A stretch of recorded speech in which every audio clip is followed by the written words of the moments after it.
The mind needs a seat at the table, but the mind should not be at the head of the table. Our intuition, our heart should be at the head of the table. That intuition, that deep inner knowing from which all answers can come. You are listening to Personal Development Mastery, the podcast that empowers you with the simple and consistent actions to take that will help you create a life of purpose and fulfillment. I am your host, Agi Keramidas, and this is episode 396. If you want to discover how to use your emotions as an inner guidance system, then this episode is for you. By listening today, you will see how integrating meditation with plant medicine can transform your emotional well-being, and you will also understand a way to rewrite your emotional narrative and release trauma. It's all about deep emotional healing using powerful ancient allies. Before we dive in, if you enjoy listening and appreciate what we're doing here, the simple, quick favor I'm asking of you is to click the subscribe button. Now let's get started. Today it is my pleasure to speak with Becca Williams.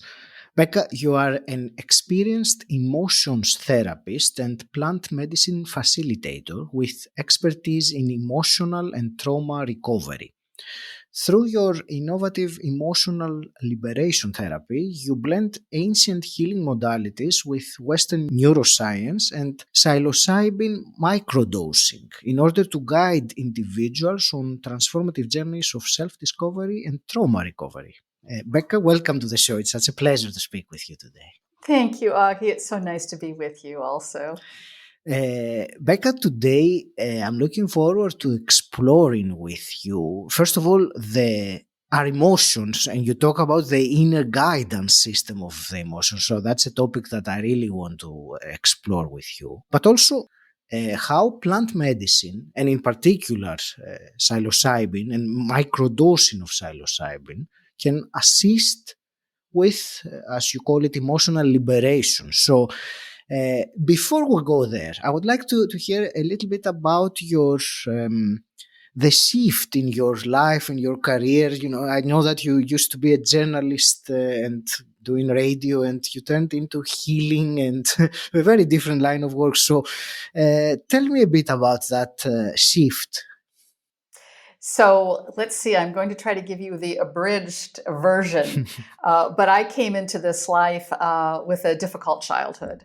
And it was volatile, it was dangerous, and I had a parent who was mentally ill, who medicated with alcohol, and was angry and abusive. So that's what I was raised in. I was in that pressurized space for all my childhood.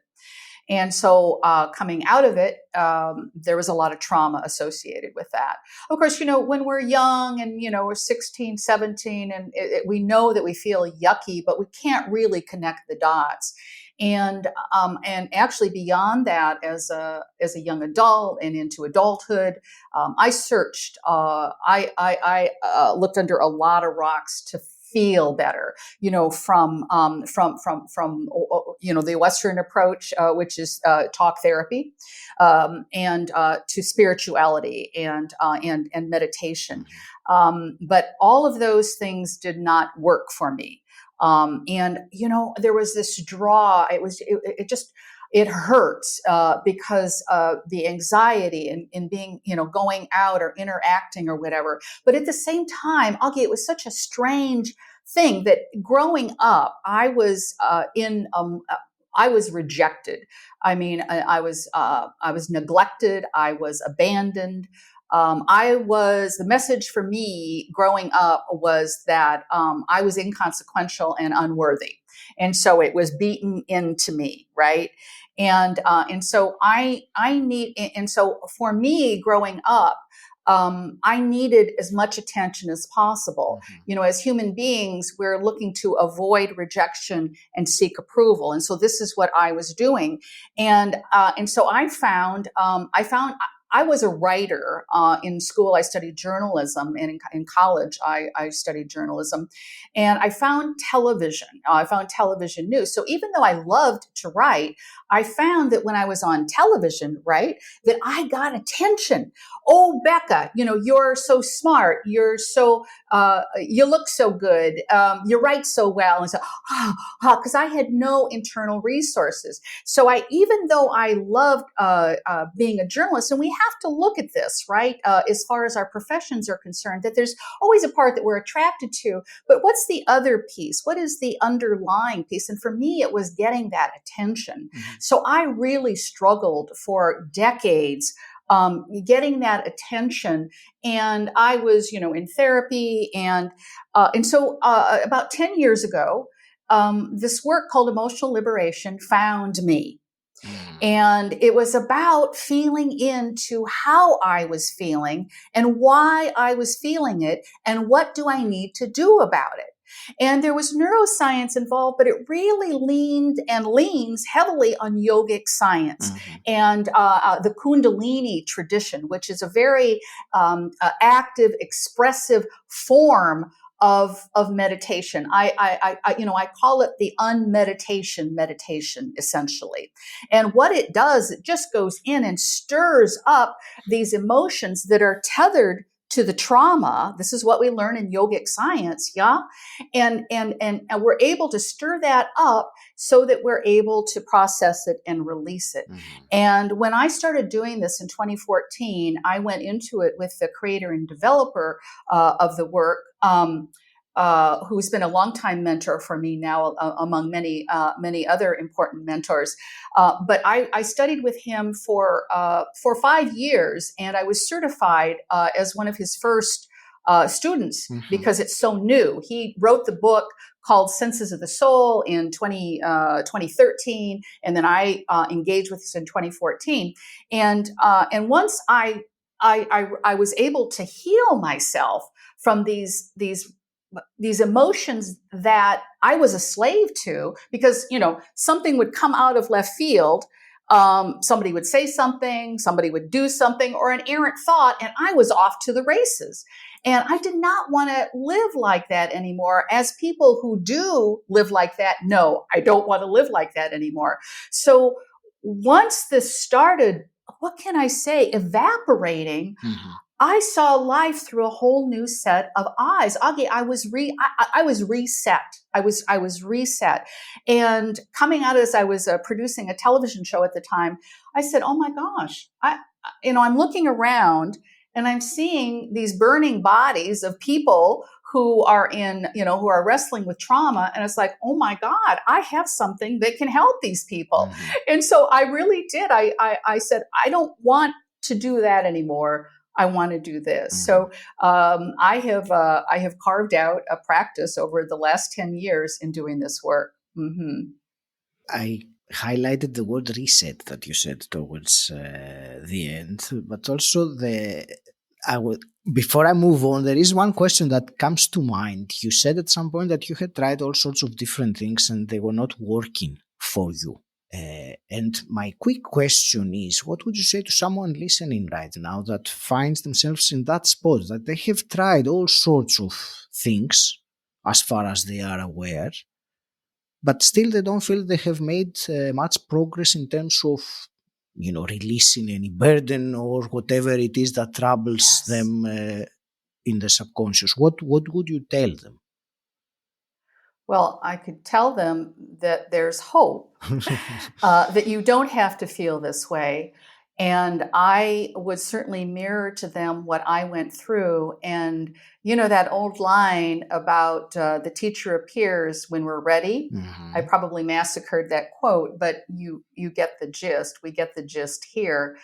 And for people who come, who connect with me, I think the timing is right. I tend to think that from the hundreds of people that I have worked with over the years, there seems to be a through line in that people are in awareness. They are on an awakening path. Now, you could argue philosophically that we're all on a continuum of moving toward wholeness. But I like to say that, yes, we're on the continuum, but at some point we realize that we're on that path, that we're on the continuum. And before that, it's just really very unconscious. And, most of the people in the world are in that unconscious space. But those people who are starting to wake up and go, there has to be something better, and they seek, and there's a reason why we call people seekers, is because they're seeking ways to be out of their suffering. That's why we seek. And whether we go into a retreat and feel better for, New Age has been a what do I want to say? A bumpy road to go down, because essentially at the core of New Age, it's don't feel that way. Don't feel those bad feelings. Feel the light. Feel the happiness. Be happy. But the dirty, not so secret is that if we push those feelings down, they're going to come up when we least expect it. Yes. And so what we're doing is changing it around. When we learn what we're feeling and how we're feeling it, we can identify, we can be aware, we can be in it and move it through as we do it. Now, of course, the more we do this, the better we get at it. So there's hope. Yes, and I would say to those people to check out what I have to offer here. Great. So let's move then to the emotions, which is, already you explained a few things about it, but you talk about emotions as your inner guidance system. So tell me, where do these emotions come from, first of all, and how can we look at them or use them as a guidance system? So tell me a bit more about this. Sure. So emotions are energy in motion. Everything is energy. Yes. Everything. And we are energy, and our emotions are energy.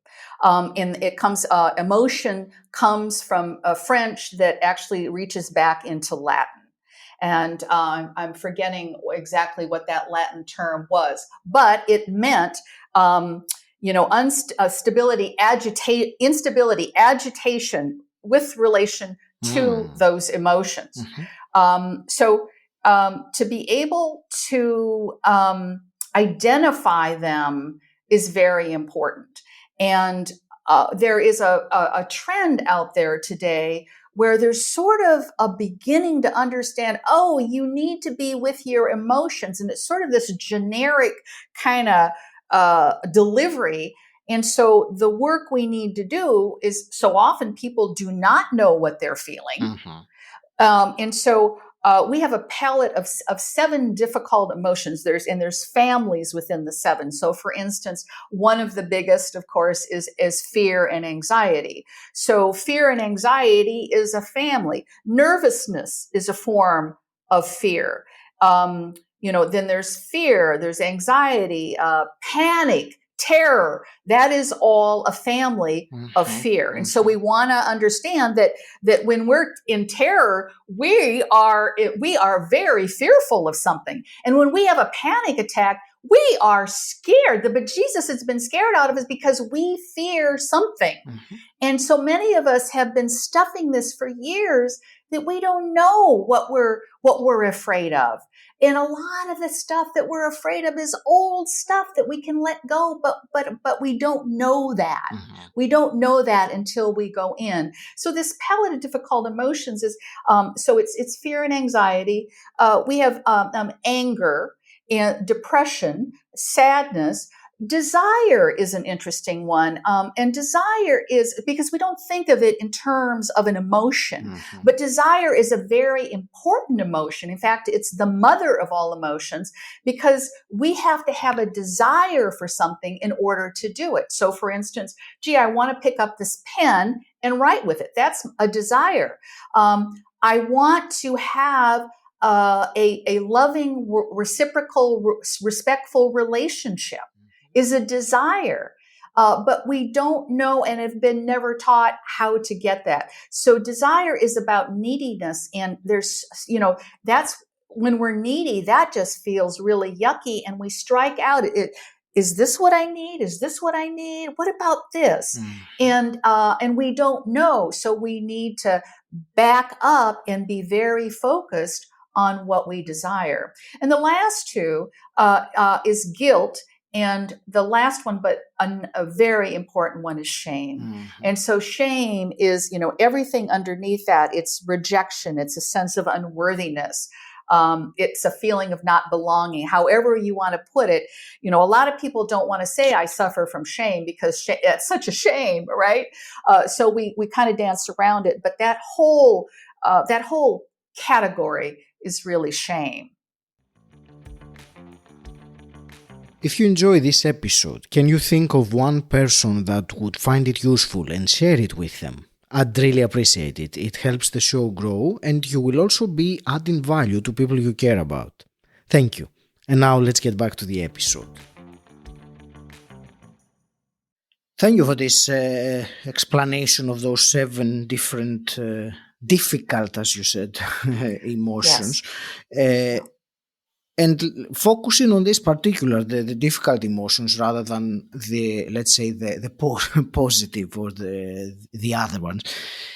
How can one use this? When you say inner guidance system, that obviously for me, it implies that emotion, when it appears, it guides you towards something, provided, of course, that you become aware of it, as you were saying earlier, and become conscious and you're not walking your day, distracting yourself.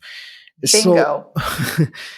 So let's say that one is, and I would like to think that someone listening to this conversation, he or she is aware that there are, maybe not all the time, but often aware of the emotional state that they get into. How can this be used as a guidance system? So talk to me more about the guidance system in particular.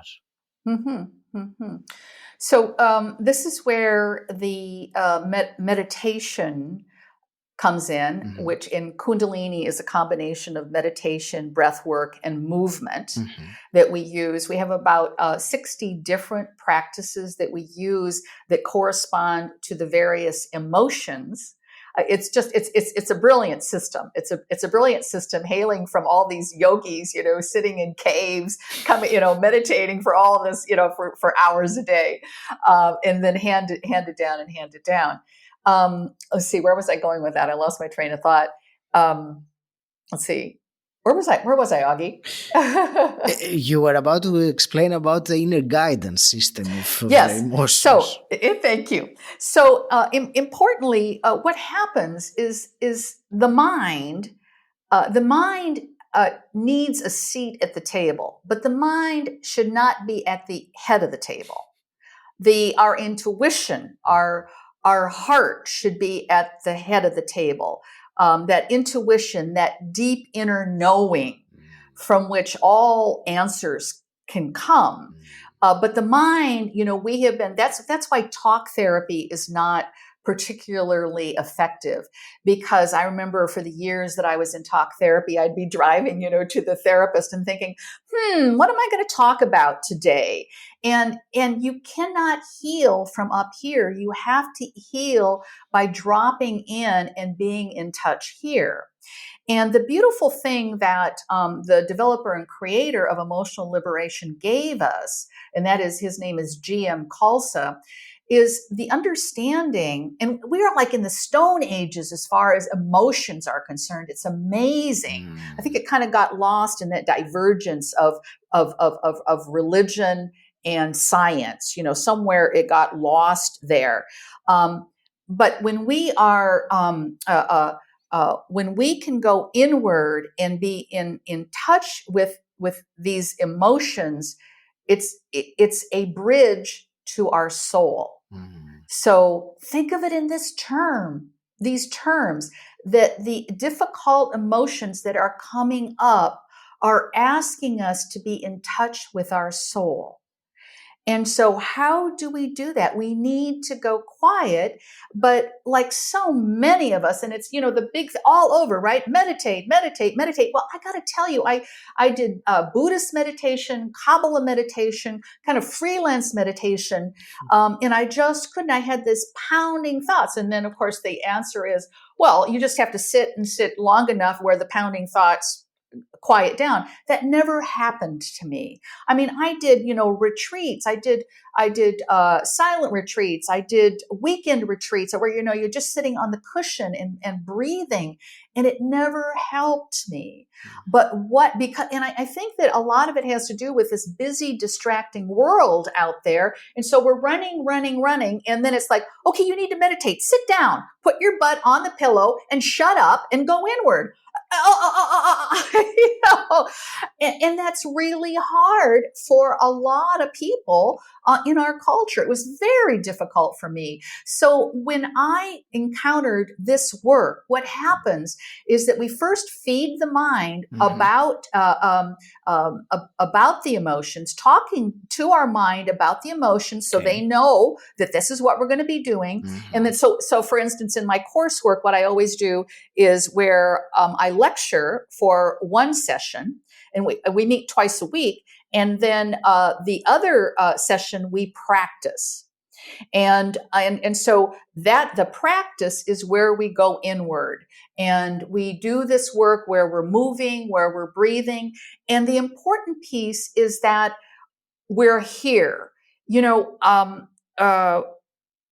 I talk clients and students through this emotion, because if you're feeling crappy, why would I tell you, okay, put that aside. We're going to be walking, close your eyes and breathe. And we're going to be walking along the water and into the forest. And, all I want to do with this terrible feeling. Oh my God. And so what we do in emotional liberation is go toward the feeling. I invite people to go to their feeling while we're doing this work. And it's ripe. It is so ripe. Whatever is knocking loudest on your head, bring it, and we will bring it up. We will process it, and we will release it. And what happens is that the more that you do this, the better you get at it, to a point of when you're out and about, you're not on the cushion anymore. You're not doing this work anymore. Maybe my partner said something that I took in a bad way. Wow, that didn't feel good. What was that all about? Wow. And then I process it, and I let it go. So, of course, that's the practice way. But I have clients who, after learning just the foundations of the course, they hit the decks running with it. I was about to ask you this because the way I understood it, so you said, and I like the word, stir it up when it happens. Bring it up, then process it and release it. And I suppose there is a technique to do that, which you just answered now with your last example. And I can also attest to what you were saying earlier about meditating.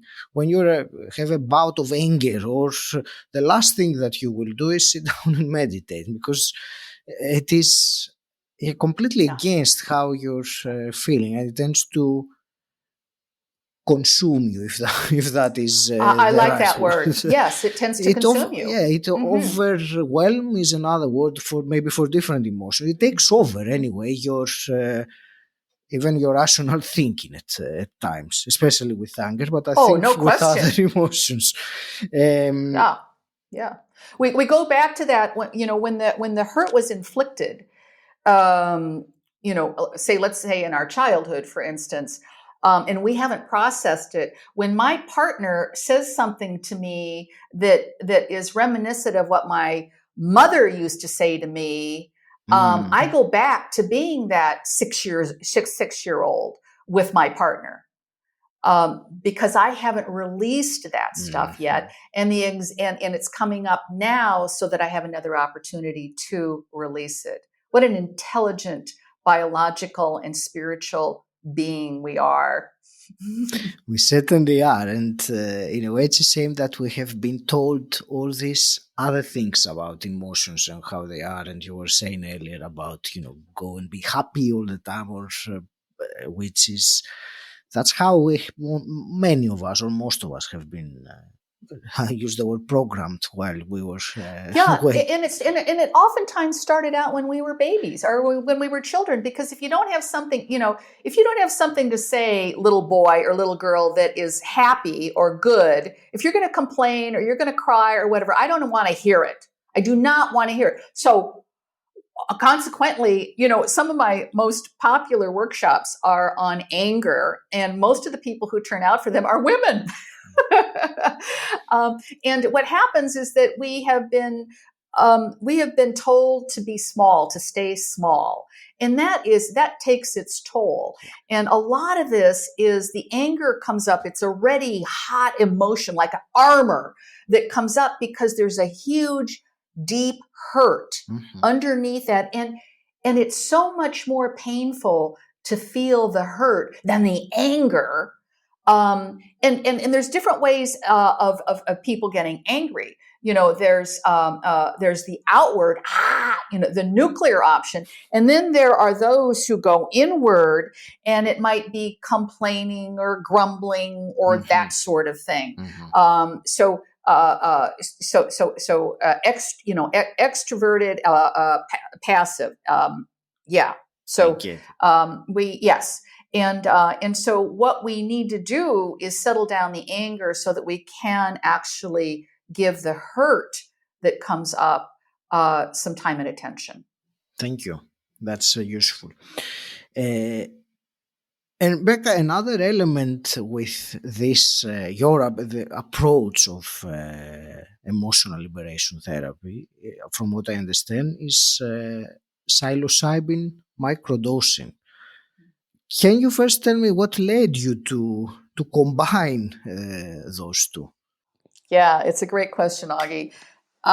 So way back in college, and I'm a woman of a certain age, so way back, when things were illegal, somebody turned me on to smoking cannabis in college, and I found that it really settled the anxiety down. And so I started self-medicating all the way through for decades with cannabis because it helped.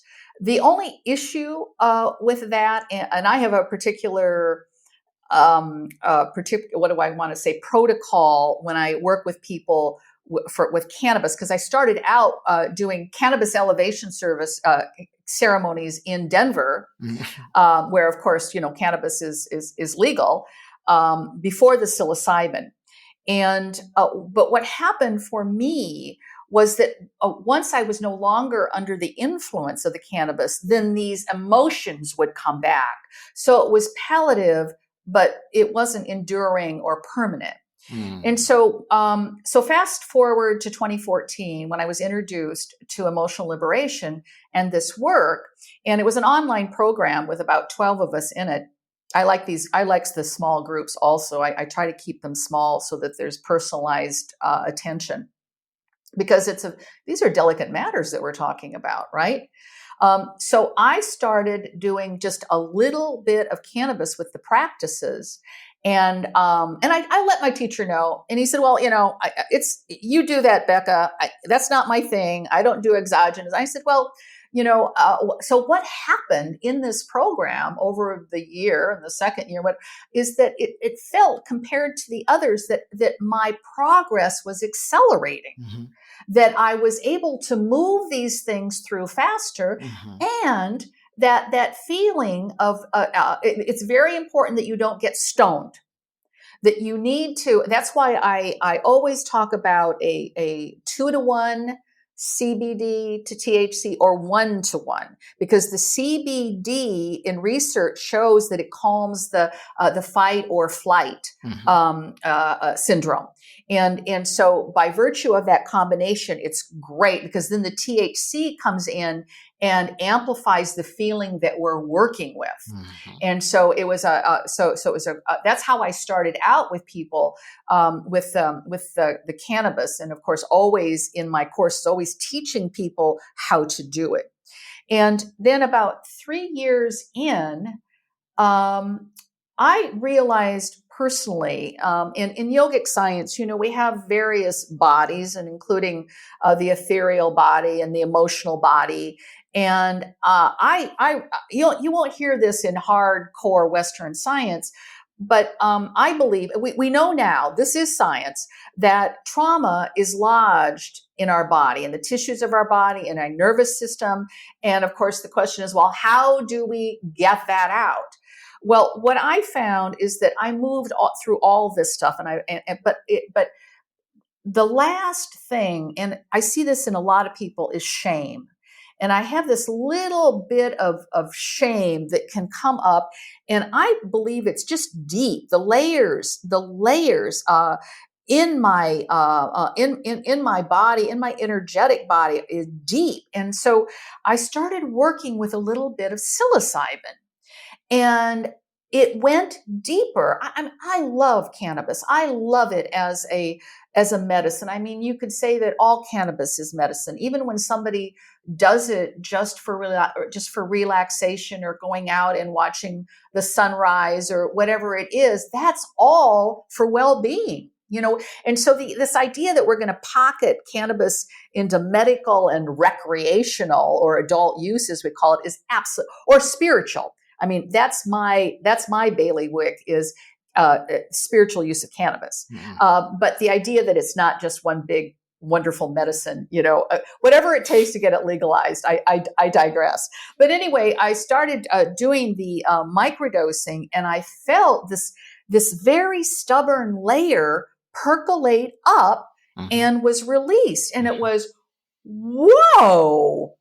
Wow. So I started offering it. It was, I worked through COVID. Of course, people loved being online during COVID and getting together and having community. And I brought this up, and I helped people microdose.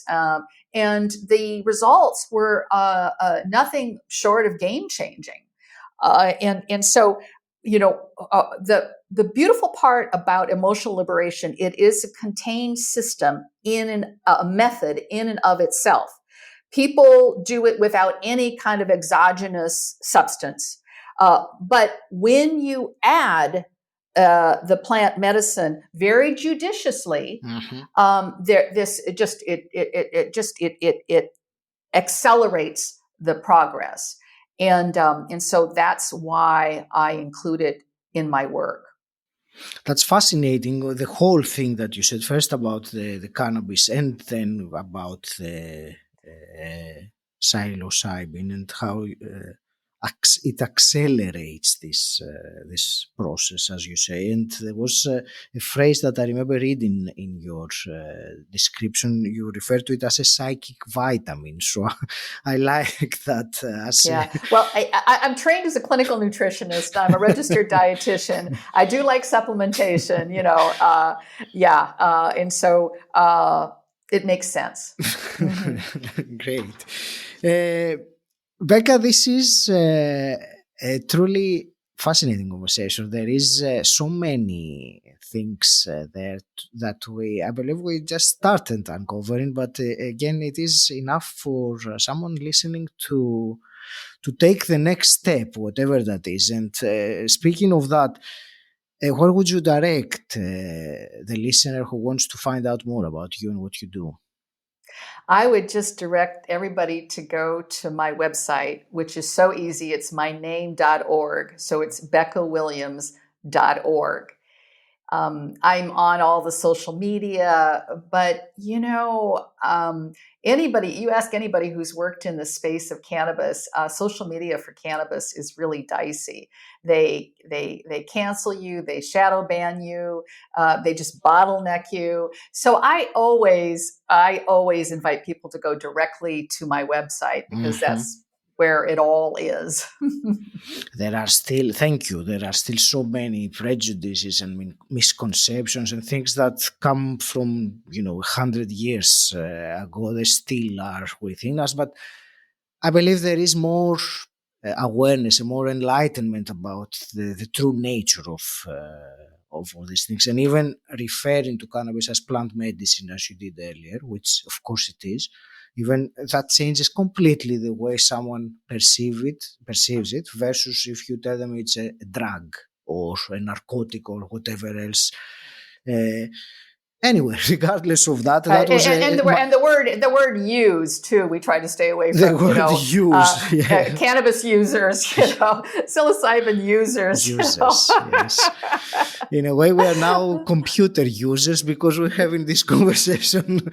That's yes, right. And I just want to say at beccawilliams.org, you can find all my masterclass courses, and from online courses to live courses to the higher end of retreats. I do more and more retreats. My next one is for October 2024. That's the big one.